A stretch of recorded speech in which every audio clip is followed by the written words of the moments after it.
Welcome to a new series on the show called What Happened? Part 1 of... who knows if I'll make another one of these. This is a show where I look at a game and its sequel that failed to deliver and ask, what happened? Today, I want to talk about the Battlefield games, specifically the ones that I had the most attachment to. Battlefield Bad Company and its disappointing sequel, Bad Company 2. June 2008 saw the release of Battlefield Bad Company on the PS3 and Xbox 360. This was the game that got me into multiplayer first-person shooters, but more importantly, this was the game that a friend and I bonded over. Because I didn't own a PS3 or 360 at the time, playing this game over at my friend's house left some good early gaming memories. In other words, it's the Battlefield game I have the most attachment to. However, Bad Company 2 was, in my opinion, one of the biggest letdowns of that year. So, what happened? Well, to answer this question, first I'm going to summarize Bad Company 1, and then I'm going to go into detail on why Bad Company 2 was such a major disappointment. Now, before I talk about the game itself, I want to highlight some of the marketing material created to promote the first Bad Company. At the time, I thought these were some of the funniest trailers ever made for a game. Although do keep in mind, I was 14 when these were made. The first teaser trailer perfectly set the mood of a more comedic, self-aware, and almost satirical first-person shooter.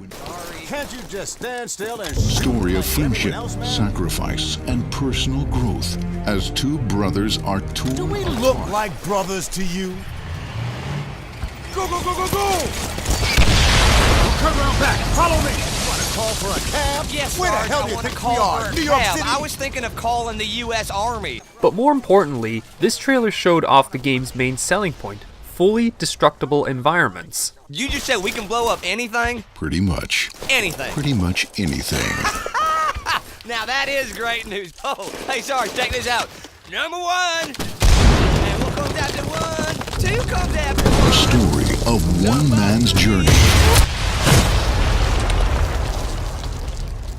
He said I could blow up everything. Yeah, right. You know, Haggard, I think... thought he was, embedded. Over the course of a year, more trailers started to pop up in a similar vein. And of course, I have to highlight the Totally Not trailer. Deep within the U.S. Army exists an elite force deployed for precise tactical operations. These are the men.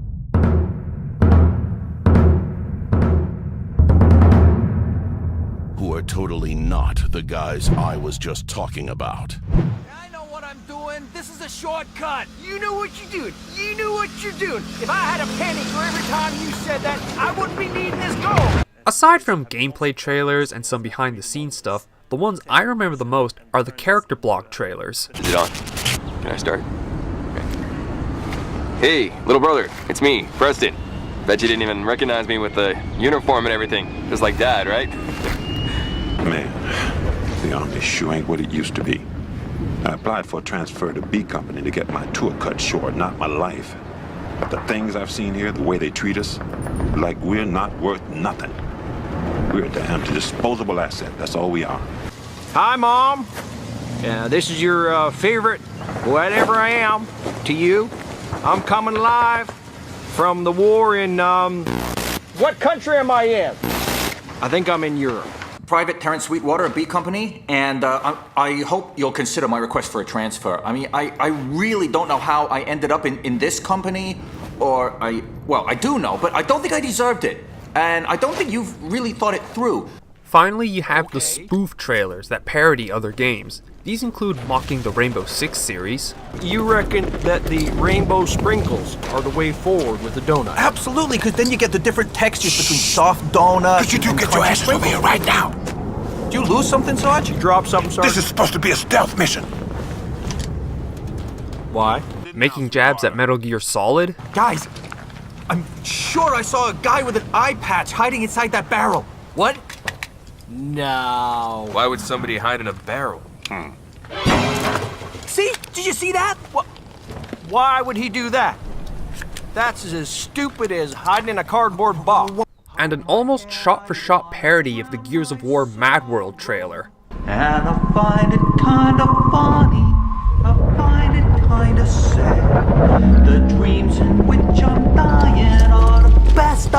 never... Please shut up! Shut up! Shut up!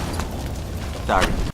I remember my younger, more impressionable self laughing hysterically at these trailers, and nearly 10 years later, they still get a laugh out of me. Heck, I'd say go check them out. They're all still on EA's YouTube channel. Sure, the characters are all one-track personalities and heavily cliched, but the trailers showed personality in a genre that was severely lacking in it.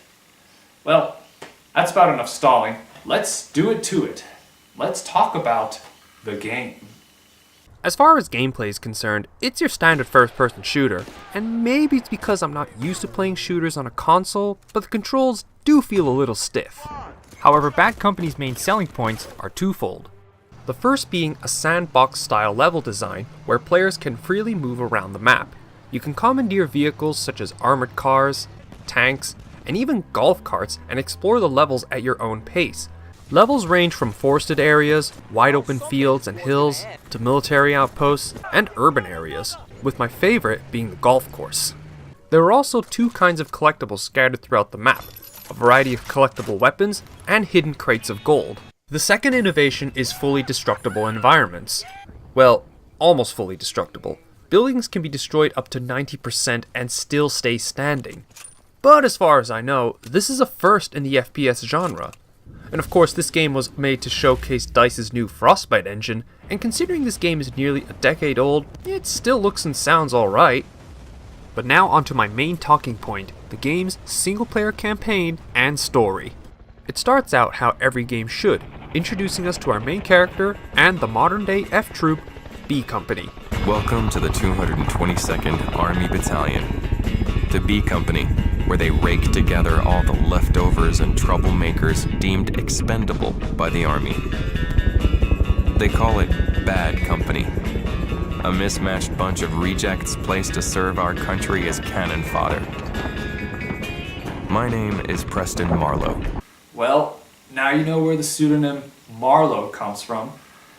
Although, well, not directly, because, see, I used to play World of Warcraft, and I played an undead and named it Marlowe after the character from Bad Company, because it was close to my real name, Marlon. It has nothing to do with the English playwright Christopher Marlowe from the 16th century. The point is, the name Marlowe came from this game.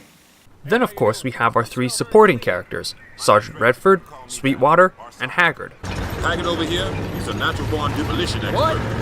I just like it when stuff blows up. Yeah, and that's just fine as long as it's the enemy stuff. Yeah, and Sweetwater? Well, if you ever need somebody to talk a hole in your head, guess who's the guy? That's a cheap shot. I don't really talk that much. Shut up. Bravo 1 Charlie, this is Mike 1 Juliet, over. Oh, listen, it's the new dispatch girl, Miss July. Mike 1 Juliet. The game's story focuses on a fictional war between the United States and the Russian Federation. We don't know why the US is at war with Russia, but that doesn't matter. So long as we have things to shoot and blow up, that's all we care about. Russians, the gaming industry's favorite antagonists, right next to Nazis and terrorizers. However, all of a sudden, our misfit band of brothers stumble across a better reason to fight the war. You should listen, Sarge. Knowledge is power. For example, rumor says he always pays in gold bars. I'll just check for a pulse in his pockets. Well, slap me hard and call me Eldorado. Okay, Eldorado, let's have a look. Whoa, finders keepers, that's the rule. No, So, that's how it started. We found this little piece of gold. To people with less moral fiber, that might have posed a problem. But we're all men of duty. So, when the sergeant said the gold belonged to the Army, we all agreed and got back to work. The squad begrudgingly continue to follow orders in hopes of finding more gold. Aiding the US Army, they drive Russian forces out of Zavograd and pursue them to the border of Surdaristan, a neutral country. Unfortunately, Haggard jumps the gun and accidentally invades the country. Give me one good reason that I should not send your ass to jail. Well, because you love me, Sarge. In a plutonic way. Bravo 1 Charlie, this is Mike 1 Juliet, over. Mike 1 Juliet, this is Bravo 1 Charlie, over. I hope you have a very good explanation for this, Sergeant, over. It was my call. We had to, retaliate a hostile. A threat. Over. Just get yourselves back to base, over. That's fine with me. I was planning to go fishing anyway. Over. You're facing court-martial. I don't think you're gonna go anywhere for at least 9 to 12 months. Out. Shit.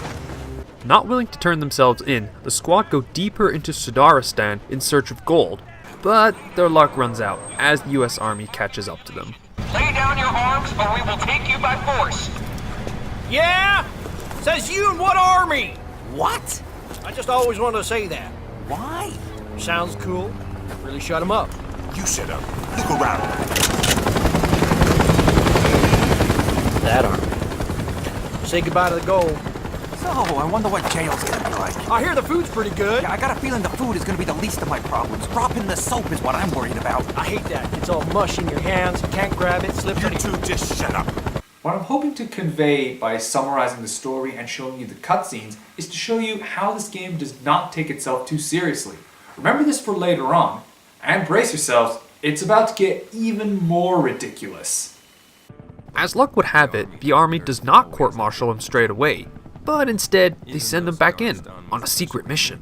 They want us to find Zavomir Sadar. Zamavir Surgisay? Zavomir Sadar, father of the people, local dictator and all-around creep. Officially he's neutral, but he's been playing both sides in the war for a very long time. Maybe his luck ran out. Anyway, we're here to persuade him to come in with us, all undercover style. So now we can go in and no one's gonna mind. Officially, the Army's got nothing to do with this. If anyone catches us, we're still AWOL. This is my favorite part of the game because it takes place on the golf course, and it's the only level where you get to drive golf carts. Eventually the squad fight their way to the villa of the crazy dictator Zavomir Shadar. I am in no need of Vitlish translation. My English is whole immaculate, my Well, then you'll have no problem understanding this. We have come to bring you in. Bring you in. Just you? Just us. For puny military. For puny military. Damn it, Haggard. For puny military is no invasion, is trespassing. Unfortunately, Mike 1 Juliet reports the bad news that the US Army has cut them off and won't be extracting them. However... Now this is stately transportation for VIP. Quite improper for your unhygienic smelly bum-bums. What about the unhygienic decor? I mean, is that a mirror ball? Although I have to confess, a hot tub is a very nice touch. So there we were, crammed in a pimped-out Russian hind with a megalomaniac and a rack full of bad CDs. Left to die by our superiors, and with the world's deadliest army using us for target practice. I mean, sure, Shadar is a terrible Slavic stereotype, but within the context of this game, with all the crazy shit going on, he fits in perfectly. And making your escape via a gold-plated hind? How can you not think that's awesome? But this is also my least favorite part of the game, as you have to constantly land the thing to repair or refuel it. That, and this thing's kinda hard to control at times. The objective here is to destroy Sidaristan's infrastructure whilst escorting Zavomir Shadar out of his own country. This involves leaving the hind and pursuing targets on foot when all you want to do is stay in the air and rain death from above.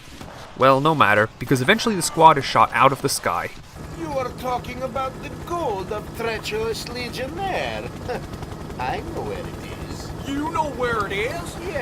Yes, of course. And I am sure we can come to some agreement. Oh yeah. You hear that, sweet? Yeah. But I'd like to come to some agreement about the black chopper coming up behind us. What? Shit! Marlowe! Turn her around! Hang on! This leads into another great mission where Marlowe is on his own and has to find his squad mates. It's probably the best level to demonstrate the open world sandbox style gameplay, and I had a ton of fun picking off enemies from a distance with the 50 caliber sniper rifle. Eventually the squad regroups at the monastery and the search for Shadar is away once again. We're all here. How you doing yourself? I swear, you are from sweetvoices.com. I know it. Sorry, Haggard, but you don't rank high enough to pick me up a cup of coffee. Yeah, she told you, But Haggard. since you asked, I am fine, thank you. And I'm very glad to hear you're all back together. Over. Shadar is confronted by the Legionnaire, who, by the way, is this game's antagonist, and before he can be executed, the squad swoops in for the rescue. Shadar then reveals the location of the gold and goes into voluntary exile. Harsh, but fair.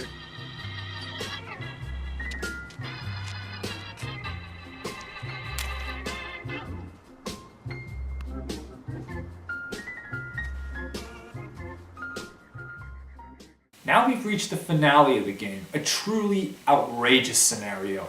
How does a game this ridiculous end? Well, strap yourselves in, we're in for a wild ride. The squad enters Cadiz, an unfinished resort town by the Caspian Sea. Michael and Julia agrees to help them if they split some gold with her, and tells them of a US counteroffensive entering the area. We're going to secure the bridges to the south, and then we should be able to take the rest of town pretty easily. Watch out for friendly fire. Out. Shit. The U.S. assault is coming this way. If they catch up with us, we're never going to be able to get that gold. She said something about bridges, right? If we blow those, maybe you can hold them long enough to get to the ship. You want to stop the U.S. advance? Wouldn't that be like treason? I'm not saying stop it. I'm saying hold it off for a while. Not the same thing. Oh, I think it'd be enough to get us executed. So you have to fight your way through the town before the US Army arrives, blow up the 2 bridges, advance further into the town, launch a missile strike against a giant fuel tank, man the turret of a Jeep Haggard drives recklessly, all whilst avoiding the world's most deadly private military force. This is definitely the hardest mission of the game, and rightfully so since it's the finale. And after all that trouble, the squad finally reaches the gold. I really didn't want to ruin the moment, but we had no idea how we were going to get the gold out of there. And the bad guy was still, you know, alive and kicking. Come on! We need to get out of here! No shit! You want me to make a plan for you? The final showdown involves fighting your way through a bunch of shipping containers to reach an anti-aircraft gun in order to shoot down the Legionnaires' Kamov. Although somehow I completely managed to miss the AA gun, and so I took out the Kamov with a flurry of M2 Carl Gustav missiles. The Legionnaire is down, and finally, the squad gets the gold. Except... I guess it was too good to be true. Look what your negative thoughts brung us. Oh, so this is all my fault. Doesn't matter. We blew it. Let's just get out of here before they spot us. Soldiers, what are you waiting for? Sir, we're a group of highly, embedded... Sir, the area is secure. Just waiting for new orders, sir. Take that truck and follow the convoy. That truck, sir? Yeah, that truck full of, scrap metal. Move out! Sir, yes, sir! Wars are fought for any number of reasons. Sometimes, if the ones they give you aren't good enough, you have to find your own. And maybe, if you're lucky, you get out in one piece. But in the end, I guess it's really about the guys next to you. Truckosaurus Rex, here I come! Grad school, here I come! Woo-hoo! Let's go fishing!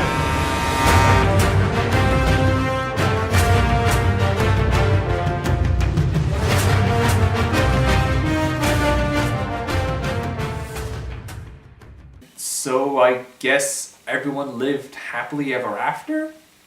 Although how the hell are they going to get all that gold back to the US? And if they do go back, wouldn't they be charged with war crimes, insubordination, or treason? Or do they just start a new life in Sidaristan? Well, regardless, after replaying Bad Company 1 for the sake of reviewing it, I definitely had a good time. It's not a phenomenal game by any means, and all things considered, it does show its age. But it's not a long game either, clocking in at just 7 hours, so yeah, I recommend it. That was the end of Battlefield Bad Company. Or was it?